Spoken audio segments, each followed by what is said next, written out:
of word-for-word accuracy on the translation. Now you will wonder, why are we using different translations? Just for you to understand that we can use different translations. And the translation will be based on our purpose. And sometimes we use the simple languages, we use the NIV, we use the NLT, especially for our children. But if we would like to study deep theology, we go for word translations. And that usually we go to the New American Standard, we go to the Legacy Standard, and also to the English Standard Version. So this time we are focusing on the New American Standard Bible. This has been my Bibles at the very beginning. The first Bible that I bought is a New American Standard Bible. Now, when we talk about salvation, normally we talk about the order of salvation, where the salvation starts and where it ends. Actually, the question would always be, what are we saved for? And normally the ending would all be glorification, but that is only for the believers. There is the opposite of glorification, and that is damnation. But that will not be our topic this morning. We will focus on the subject of adoption, but we will end up also with some discussion on glorification. We have to understand that our salvation did not start when we believed. But in terms of our perspective, that is true. It is true that when we believe, when we receive the Word, and we receive and accepted the Word, that in our subjective perspective is the beginning of our salvation. But as soon as we read the Bible, as soon as we discover the truths of the Bible, we understand that salvation has not only begun when we believe. It started from the mind of the Father, the Son, and the Holy Spirit. Therefore, salvation started from the very beginning, even before the foundations of the world. That is what we read in Ephesians chapter 1. And therefore, as we see that we have been elected, when we talk about election, it's not just electing this and electing that. The word that is used in the Bible is not election per se, okay, but for knowledge, to foreknew, to look intently and personally to someone and to love that someone. Okay? The principle of foreknew, the knowledge, is loving. You love the person beforehand. That's why the New Testament will discuss about the love of God, that He sent His only begotten Son. Because the root of our salvation is the love of God. And we call that the electing love of God. And as you will notice, that the first three things that you will see are all acts of God. We did not elect ourselves. We did not call ourselves. We did not regenerate ourselves. These are acts of God. Now, when we believe, that's what we call conversion. The belief and repentance brings salvation to us in terms of our perspective. But at the same time, also, God will act by justifying us and declaring us righteous and worthy of His presence and salvation. The immediate result of justification is us, enemies of God, becoming sons and daughters of God. Now, you will notice that as we read the scripture, you will immediately identify, only men will be saved. Why? Because only the sons will be saved. The election, the salvation is all for the sons of God, not for the daughters of God. Now, we have to understand again the culture of the Hebrew. They call people men, not men and women, ladies and gentlemen. No, that's not how the scripture uses humanity. Okay, so it specifies gender. That's why we don't worry about God calling or adopting sons only, and then, oh, I'm a woman, therefore I'm not part of it. Okay, that's only the language of the scripture. And that is when our language.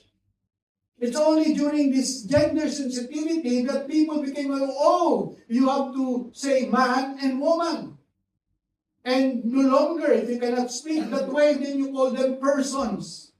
But that is not the way Scripture is putting it. So, we will be consistent with the words of Scripture, but I'm giving you already that when the Scripture says sons of God, it means sons and daughters of God. Or, in our terms, the children of God. So we have the adoption, and then again, we have sanctification and perseverance. These are things that are being worked out by God and man, and then eventually in glorification, we do not glorify ourselves. Again, this is the work of God. So just to give you a good picture of what salvation is all about. The sermon issue that we are going to consider this morning is, what does it mean when we say adopted as sons? And what are the benefits of being adopted as sons? And what are the responsibilities as the sons of God? The first thing that we will recognize immediately is that the word adoption is very limited in use in the Bible. You don't find it in the Old Testament. In fact, when you find the word adoption in the Old Testament, it is not a good idea. The idea is you are adopting other gods other than your God. This is your God, but now you are adopting new gods. That's how the Israelites are being accused by the prophets. You are adopting new gods. And that is not a good idea. Therefore, when we look at the Old Testament, the adoption is never used. Either we call the Israelites, are called the people of God, the children of God, the sons of God, but never as adopted by God. But the principle is there. The word is only the issue. The adoption in Scripture, as I will explain later in the Old Testament, will also be there. In Galatians chapter 4, verse 4, and I am already in full pitch. I cannot go higher. I will have to lower my pitch so that hindi ako mapapos. But when the fullness of time had come, God sent forth His Son. Now, you have to be aware that when the fullness of time, which means that there is a plan. There is a plan, and there is a timing for each activity of God. And now the activity of God is that He is going to send His Son, and this is the right time. And what is that right time? It is the time when the Roman Empire is the Lord over Israel. That was the fullness of time. When you study the empires around the ancient Near East, you will have the Babylonians, you have the Persians, you have the Greek, and then you have the Romans. What is unique about the Babylonians, the Iranians, is that the Israelites were there for 70 years. And the children, so most of the old people that came into exile died, and the children came back from Babylon. And what is the language of the Babylonians, you may ask? The language is Aramaic. And therefore, when the Israelites returned to Israel, their language is now Aramaic. But that's not a good language. It's a language that is only prevalent in Babylon. So you have Persia, and then you have Greek. And then you have Alexander the Great, and he Hellenized. So he did not only bring military power, but he also bring culture. The Hellenistic and the Greek culture. And bringing that, everybody now speaks Greek. Everybody speaks Greek. And even during the time of the Romans still continued to use the language of the Greek throughout the Roman Empire. Which means that by the time of Julius Caesar, by the time of Augustus Caesar, they are all speaking in Greek, even though they are supposed to be Latins. So that was the fullness of time, that there should be the Greek language under the Romans. Of course, you understand that the Romans is famous for the roads. All roads lead to Rome. They have this civilization wherein they have the engineering feats to connect all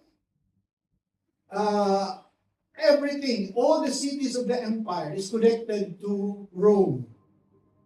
And this is the time when God sent His Son.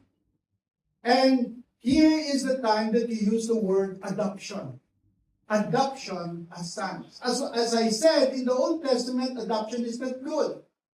But this time, the Apostle Paul used the word adoption. Why did he use the word adoption? Because it is a common language, and every Roman and every people under the Roman Empire understands what adoption means. Why? Because their emperors are all or mostly adopted. You remember that the first Roman emperor was Julius Caesar. That's why they call everybody else next to him Caesar. And he does not have a son, and he adopted Augustus Caesar. You have to understand that these are the Roman Caesars during the Christian era. It was during the time of Augustus Caesar that Jesus Christ was born. And after that, you have Augustus Caesar not having a son, and therefore he adopted his stepson. The stepson is Tiberius. And you remember the movie Gladiator. It was based on the life of Tiberius, wherein he was killed by his son Caligula. Okay, because he wanted to adopt another son. What's the name of the... anyway. Maximus. Maximus. Maximus, okay. So, that one, okay, so Caligula, he is the only son during this time. And then, again, during the time of Claudius adopted again his stepson, that is Nero. Now, when you look at this time, this is the time of the Apostle Paul. This is the time of Jesus Christ. Therefore, people everywhere knows and understands what it means to be adopted. That's why they use the word here, hoiothesia. Hoiothesia, which means to place as a son. And then you remember the name Son of God. Osios to Theos. So it sounds similar, the Son of God, and then you now have to place as a son and to be adopted as a son. And what does it mean to be adopted as a son? The first thing that you will recognize is that these are not biological children. They are not the children of the Caesars. They might be related, but they are not the direct descendant that should assume the position of Caesar. But they were adopted. And secondly, you will also notice that once they were adopted, they were immediately given that privilege of son. They don't have to wait. They don't have to grow. Okay? Immediately, as soon as I declare you as adopted, you all have the privilege of being a son of Caesar. And it is not earned. You don't buy adoption. It is being granted. It is given to you. It is not by merit, but it is by grace. It is a gift given by someone to someone that is not worthy of the position. That is the understanding that they have when the Apostle Paul uses the word adoption. You are now all adopted by God. You are now all sons of God. When we look closely to Galatians chapter 4 verse 4, it gives us a lot of pictures and a lot of story. The first thing that we read here is, but when the fullness of time had come, God sent forth His Son. The first word is sent. What does it mean, sent? Meaning that He did not create a son. Okay? He was with His Son in eternity, and then at this fullness of time, He sent that Son. Okay? That is how we understand the word. God sent, not God created. And then, He was born of a woman. God could have just sent His Son like Superman. Okay? In a capsule, send it to the earth, and then, voila, you have the Son of God. He could always have done that. But He did not. He sent His Son, but He has to be born of a woman. To be born of a woman, He could have just have somebody that does not have a husband. That's very important. He could just have somebody, a virgin, and then conceive and bear a son without a father. And then it will be very clear, oh, he does not have a father. He was a virgin, therefore he is the Son of God. No. Jesus was born of a woman that is married to someone. And when you read the genealogy from Matthew and Luke, you will find that this son, Jesus, is connected to a father named Joseph. And when you understand the picture, you will immediately understand that, oh, hula, I know a story in the Old Testament. Old Testament. There is the story of Joseph. And wonder of wonders, when you picture the Joseph and his brothers, and then suddenly you talk about the 12 tribes of Israel. The 12 tribes of Israel. And then you look at the promised land. And then you see Judah. You see Dan. You see Gad. You see Simon. You have so many names. And then suddenly you realize there are names that are missing. Where are the 12 tribes of Israel? Where is Joseph? He is not there. Where is Levi? He is not there. But instead, they were replaced by the two sons of Joseph. Joseph again. Joseph, when he was in Egypt, before the famine, Genesis chapter 48 tells us a story. Israel or Jacob went to Egypt, and in Genesis chapter 48, when Joseph heard that Jacob is dying, he went to him and he brought his two sons. And then Jacob told Joseph, your first two sons, before I came here, Ephraim, Manasseh, and Ephraim. They will be mine. They will be mine. I take them as mine. And all the rest of your children, it is yours. Yours. And whatever inheritance you have here in Egypt, because you are the prime minister, give it to them. But for those two sons, Manasseh and Ephraim, don't give them anything, because I will be their heir. They will be my sons. They will be called under my name. Manasseh and Ephraim will be the children of Joseph.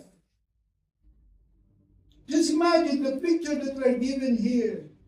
That even at the time when there is no concept of adoption, Jacob already adopted the children of Joseph as his own.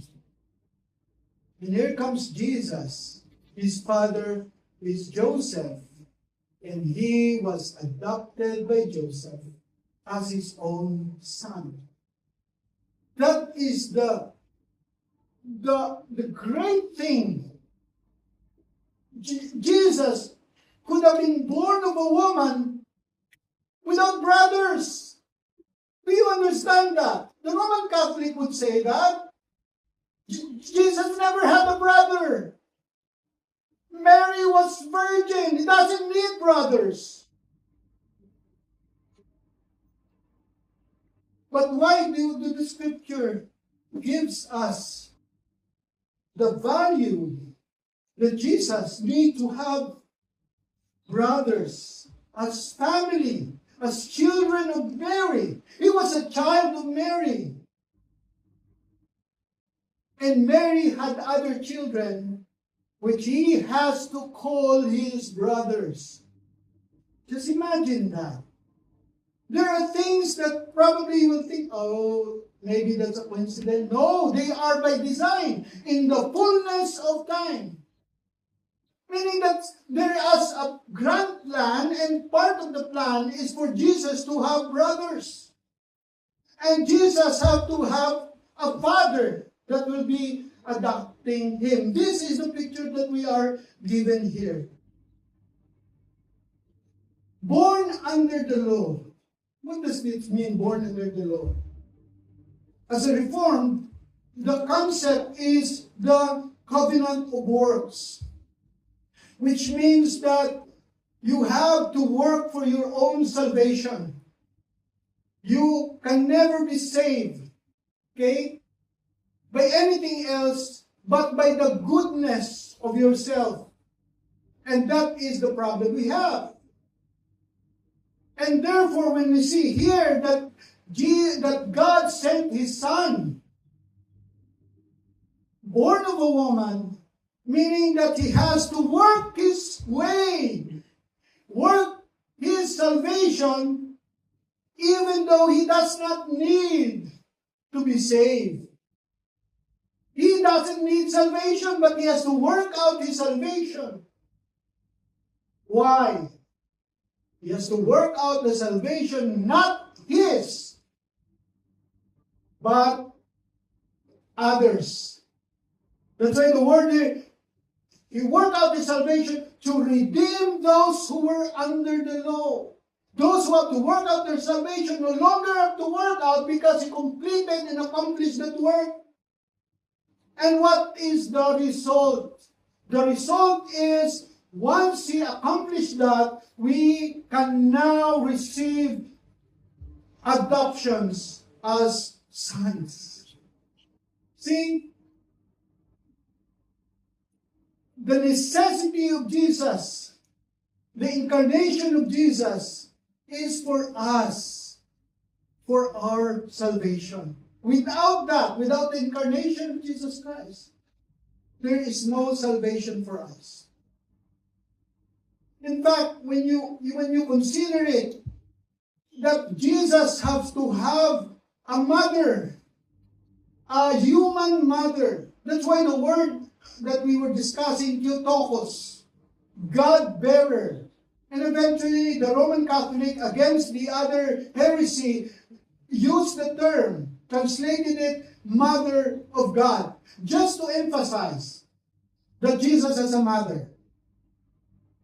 That's why during that time, there is no argument. It's only during our time that it became a contention of the Catholic Church that, oh, you see, Mary is the mother of God, therefore, you don't go directly to Jesus. You have to pass through Mary, his mother. That is another doctrine that we have.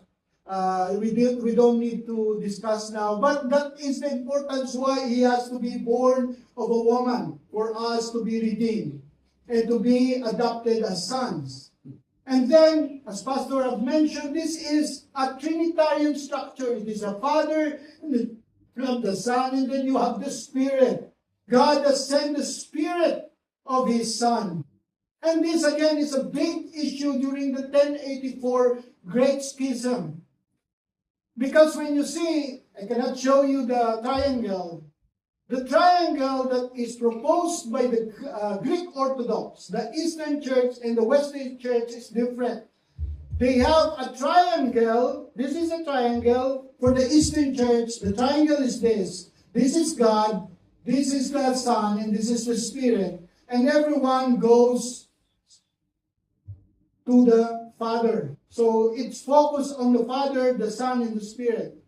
But when the Trinitarian came, they said that there is a relationship between the Son and the Spirit. The Son also sent the Spirit. Now that becomes a big problem for the Eastern Church. Because for them, everything is focused on the Father. Now you have the tripartite relationship between the Father, Son, and Spirit. Where did we get that text? That is here. God sent His Spirit of His Son.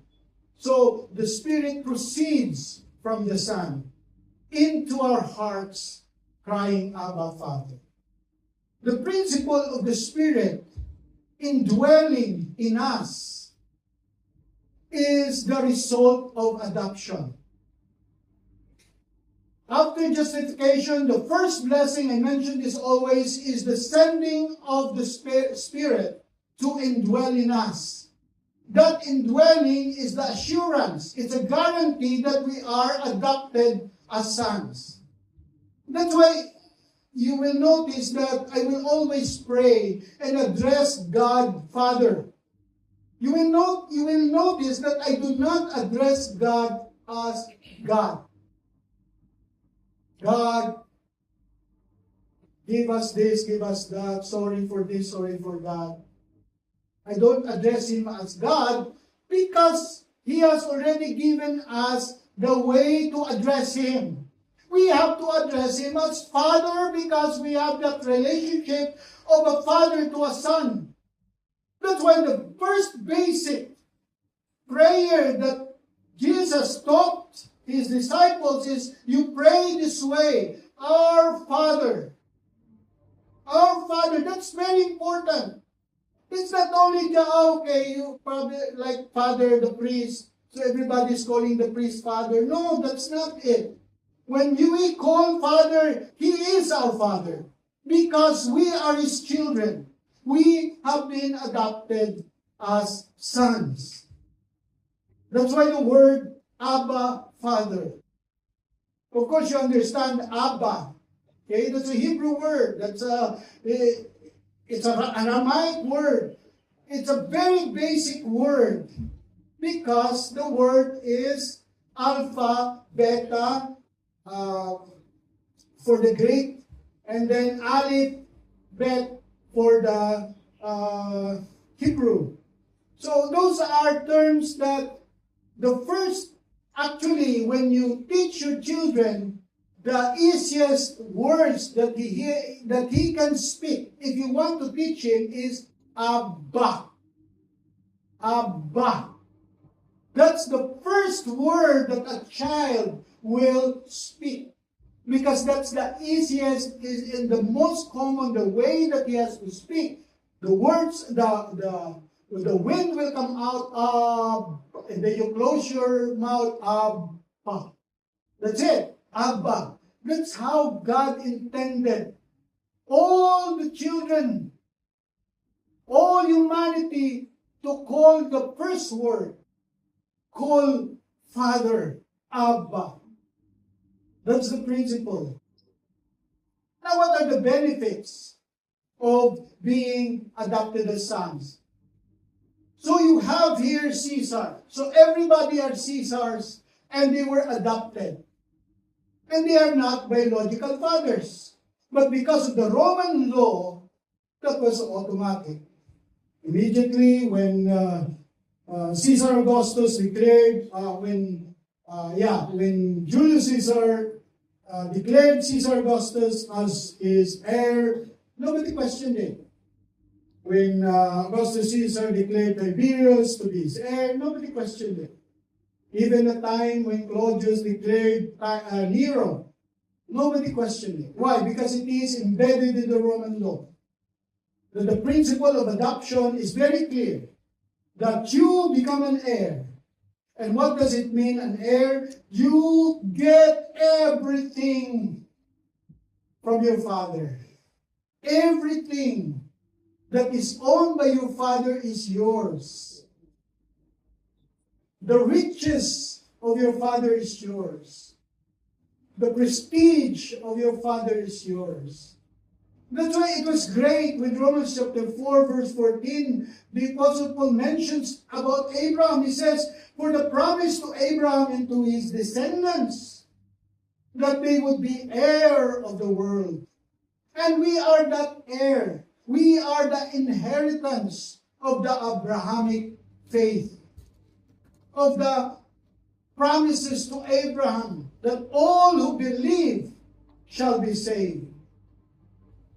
That is the inheritance.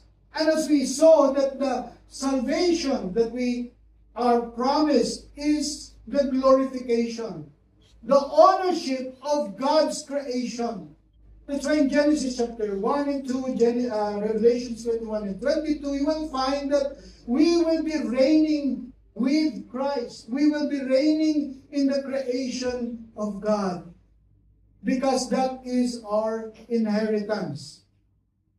Now, another thing that you may not notice is that Jesus is a brother. Just imagine that. Jesus, the second person of the Trinity, is a brother. He is a brother. Why? Not because we call him brother, then he is a brother. No. It was Jesus who called us brothers. That's why we are his brother. Look at Matthew chapter 28. Go and tell my brothers to go to Galilee. In John chapter 20, after his resurrection, go to my brothers and say, I ascend to my Father and your Father. We have that special relationship, not the same as yours, but you still have your Father. God is still your Father, as he is my Father in a special way. In that regard, we are brothers. In Hebrews chapter 2 verse 11, he said, he's not ashamed to call them brothers. I will tell your name to my brothers. For surely it is not angels that he helps the offspring of Abraham. Therefore he had to be made like his brothers in every respect. That's why Jesus Christ is human. He has human nature. He has human nature. What constitutes human nature? Okay? For me, human nature is the body and the soul or spirit. That constitutes human nature, and Jesus has that. When he died, his body stayed on the tomb, but his spirit went back to God. He said, okay, what, he gave up his spirit. Now, when you talk about death, I have to always emphasize that death does not mean nothingness. It's just a separation of body and spirit. And eventually everybody, once Jesus Christ comes, there will be a resurrection of the body, wherein the spirit goes back to the body. And that is where the final destination will be. Whether we have the resurrection for the wicked or the resurrection for the righteous. Phillips. Actually, I have a New Testament translation, a hard copy for a long time, back in the 80s. And one of the special way that he writes is in Romans 8:29. And this is how he wrote it. Moreover, we know that to those who love God, who are called according to his plan, everything that happens fits into a pattern for good. God, in his foreknowledge, chose them to bear the family likeness of his Son, that he might be the eldest of a family of many brothers. He chose them long ago. When the time came, he called them, he made them righteous in his sight, and then lifted them to the splendor of life as his own sons. That's Romans chapter 8, verse 29. It's a lengthy version, translation, or paraphrase, but it gives us a very good picture that Jesus is the firstborn. He is the eldest two brothers. We are brothers with Jesus Christ. That's how lofty, that's how high we were elevated because of our relationship with Jesus. And you know what? That is how low Jesus has to go down deep from his glory. As God, he emptied himself, removed all the glory, and became just like one of us, as Philippians chapter 2 would say. Humans, weak humans. So when Jesus was here, he was just a regular guy. Okay, he does not have a halo on his head, or he is like Superman, or is like Samson. No, he's an ordinary guy. He eats, he sleeps. Everything that we do, he does, except sin. 1689, Confession of Faith. This is how it is described in chapter 12, paragraph 1. That's how important the doctrine of the adoption is, because it takes one chapter in the 69 Baptist Confession of Faith. Shall we read together? Begin.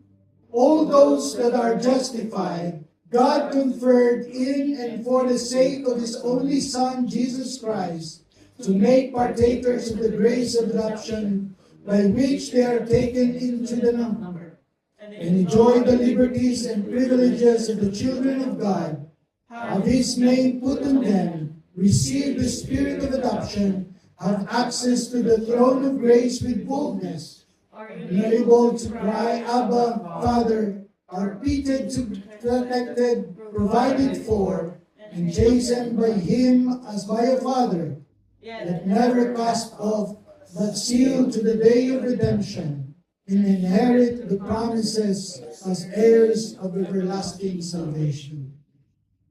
So the access that we have to God, when we talk about prayer and having the access to the throne of God, is not only because we believe.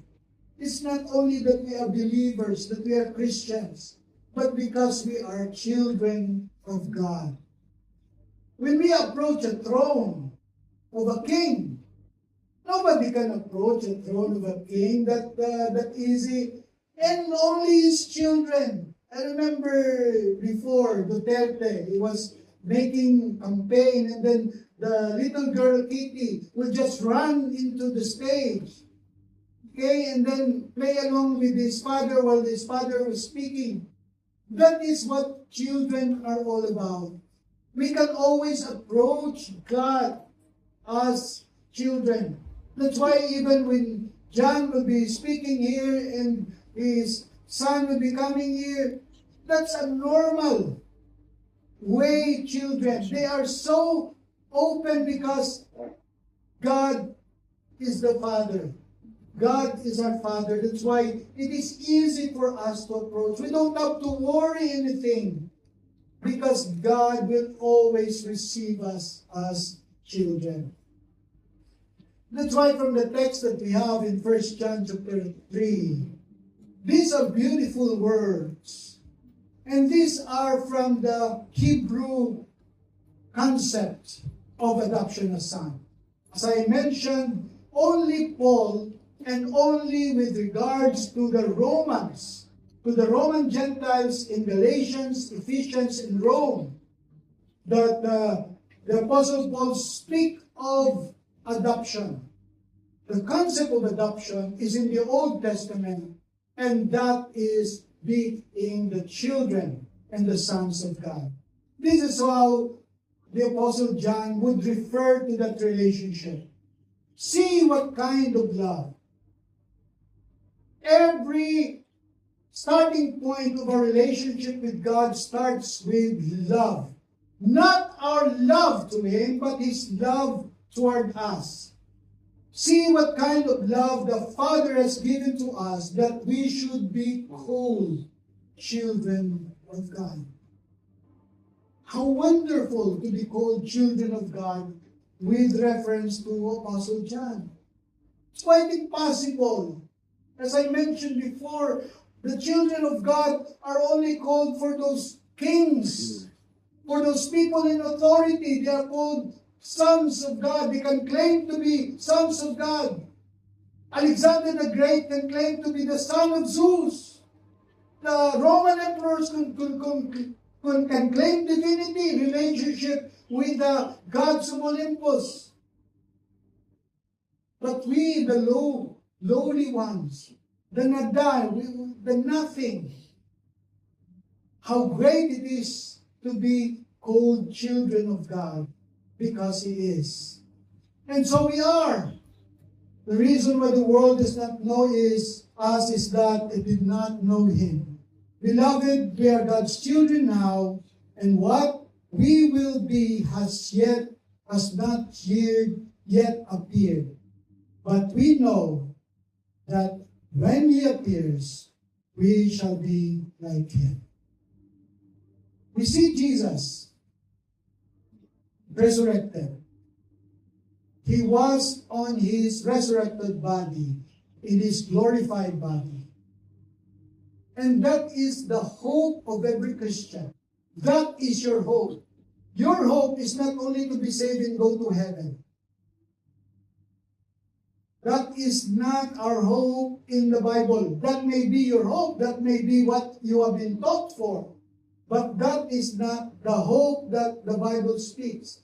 The Bible speaks of a hope that we become like Jesus in His glorious body, in His resurrected body. And when our body is resurrected with our spirit, and we become one, and we become like Him, like Jesus, the firstborn of many brothers, we will be like Him. And that will be for eternity. There was a question, so when Jesus Christ, after His resurrection, came back to the heaven, did He relinquish His human nature? Did Jesus now return to the Logos, return to the Son of God? Does He has no more human nature? The answer is no. He did not relinquish that nature. That was the biggest question in the Chalcedonian Creed, in the Chalcedonian formula. That was the question. God does not change.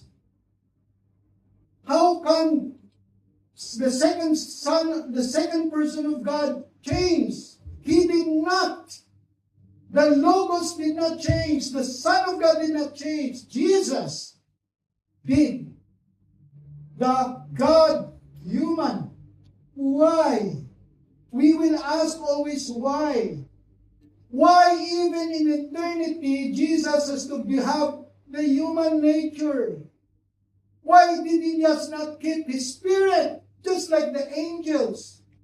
You see the argument of the book of Hebrews. He said, he did not save angels. There is no salvation for angels. There is no mercy and grace for angels. It is only to us, humans, that there was salvation.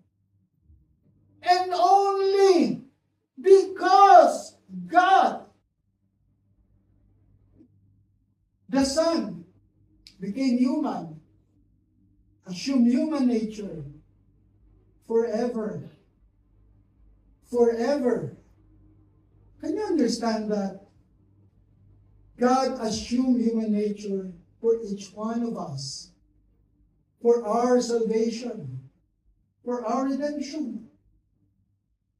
That's the value of the incarnation of Jesus Christ.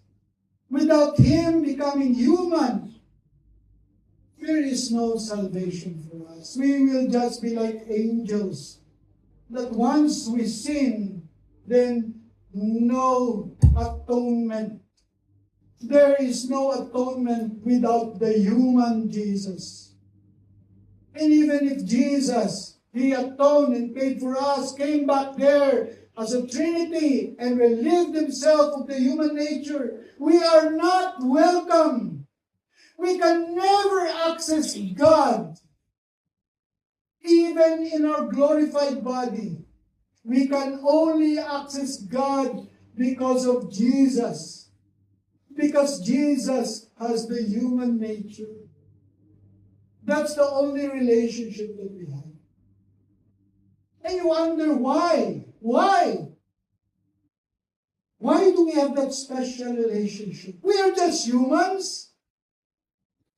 We are just humans. How can God go down on our level?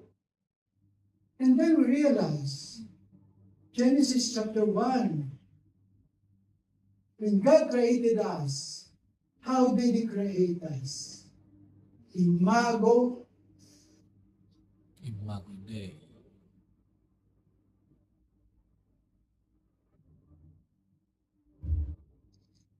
Imago Dei. Image of God. Image of God. We have the image of God. That's why we're able to communicate and to relate. And therefore, even when Jesus came down and became human, the humanity of Jesus is still the image of God. The image of God. That is the wonderful thing that we can realize why we become children of God. Because we are the image of God, and Jesus Christ became human for our salvation. We talk about the new family. We talk about us being the children of God. But we are reminded in 1 John, again, chapter 3, there are two children here walking among us right now. The sons, children of God, but also there are the children of the devil. I don't have to repeat the text. There are so many texts in the New Testament which refers to those who do not believe that we are all by nature children of wrath. We are all children of the devil. But this is how John would describe. Whoever makes a practice of sinning, the practice of sinning means that you continually disregard the law of God, the Spirit, the Word of God. Why? For the devil has been sinning from the beginning. You see, sin did not come from us. It was the devil who began the word sin. The sinfulness was that of the devil. It was not God who sinned. It was not the author of sin. God is the author of sin. John would say that the author of sin, as far as we understand it, is the devil. He was the one who was sinning from the beginning. The reason the Son of God appeared was to destroy the works of the devil. That is how great the story of Genesis chapter 3. The snake, the serpent, the devil, and then you have the promise of the woman, not the man, the woman. And he was now destroying the work of the devil. No one born of God. Suddenly, you have the word regeneration, being born of God. And then you realize the word birth is a necessary precursor for becoming a son. Before you become a child of God, you have to be born in the family of God. Why? Because we are all born in the family of the devil. Would you believe that? It's here. By this, it is evident who are the children of God and who are the children of the devil. Whoever does not practice righteousness is not of God. Wonder of wonders, when you study the writings of John, in 1 John, they say it gives us the mark of a Christian. The mark of a Christian, one of the repeated argument of John, for you to recognize yourself as children of God, is if you love the other children of God. If you have the love of the brethren, if you have the love of the family of God, if you have love for BICF, that's why when there is a Sunday wherein you gather together in fellowship, wherein the Holy Spirit works as one to each one of us, you don't want to be absent. You will get sick when you're absent. Why? Because you love your brothers. And the best visual representation of the children of God is the gathering of the church. And I cannot miss that. Even when I became a Christian, I thought that I can just look at the TV, listen to the televangelist, and that's okay. And then when I read the Bible, I have to be a member of the church. I have to commit myself to the church. And then I realized that never can I be absent in the gathering of God's children. Never. I cannot even imagine. I cannot even imagine talking about whether we are going to attend a Sunday or not a Sunday. We can argue whether we are going to go to the church. That's not an issue. That's an assumption. That when you wake up in the morning, you prepare, ready your heart, ready yourself, go to the church. That's why I pity those people that disdain the fellowship. That it's okay for them to be absent. It's okay to be out of the fellowship. And then you go back, is the one who does not love his brother. And when you study 1 John, that love of the brother is to be in fellowship inside the church. That's how deep the adoption as sons. That we are the children of God. Not only children of God, we are brothers of Jesus Christ. Not only are we brothers of Jesus Christ, we have the Spirit of Jesus Christ in us. That's why we need to cling like a magnet together as one, because we love God and we love the brethren. Shall we pray? Lord, gracious Father, we praise you and thank you, Lord, for this time. Pray, Lord, that we always commit ourselves to the church, and only not because it is a church, but because the church is a gathered fellowship of brethren with her head, the firstborn among many brothers, the brother Jesus Christ.